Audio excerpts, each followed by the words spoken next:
हाल ही में US, UK और Australia के बीच एक डील हुई है।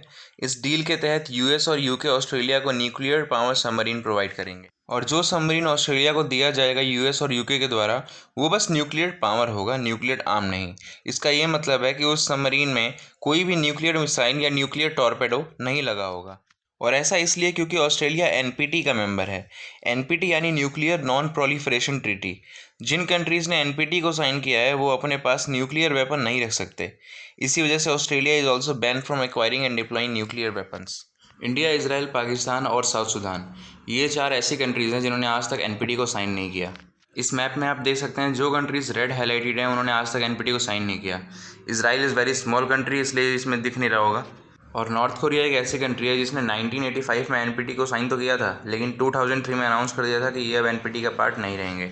और जिन कंट्रीज़ के पास न्यूक्लियर वेपन पहले से था और उन्होंने एनपीटी को बाद में साइन किया, उनके लिए ये रूल है कि वो अपने न्यूक्लियर वेपन्स को और न्यूक्लियर डिवाइसेस को किसी और कंट्री में ट्रांसफ़र नहीं कर सकते हैं। और nuclear non proliferation treaty UN का पार्ट है, इसलिए इसका हेडक्वार्टर भी जेनेवा, स्विट्ज़रलैंड में है। ये रहा आपके सामने ब्यूटीफुल सा स्ट्रक्चर।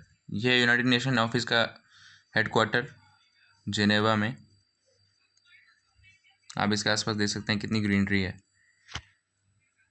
अब आप ये सोच रहे होंगे कि न्यूक्लियर वेपन्स जब ऑस्ट्रेलिया यूज़ ही नहीं कर सकता तो न्यूक्लियर पावर सबमरीन खरीदने का फ़ायदा क्या। देखिए, न्यूक्लियर पावर सबमरीन के बहुत एडवांटेज हैं।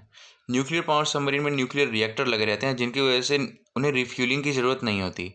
एक बार ओशन में एंटर करने के बाद कोई भी न्यूक्लियर पावर सबमरीन 30 ईयर्स तक ओशन में ही पेट्रोलिंग कर सकता है। ये आपके सामने एक न्यूक्लियर रिएक्टर का स्ट्रक्चर है जो कि सबमरीन के बैक साइड में लगा हुआ है। इसी रिएक्टर की वजह से पूरे सबमरीन को एनर्जी मिलती है।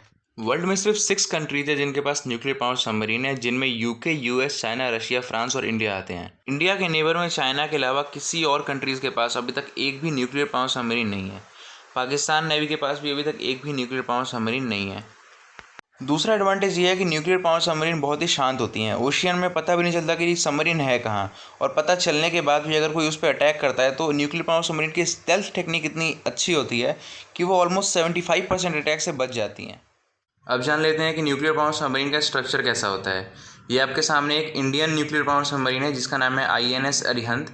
इसके स्ट्रक्चर में आप देखेंगे सबसे पीछे न्यूक्लियर रिएक्टर लगा हुआ है, फिर बीच में मिसाइल लॉन्चिंग ट्यूब है और सबसे आगे टॉर्पेडो लॉन्चिंग ट्यूब है।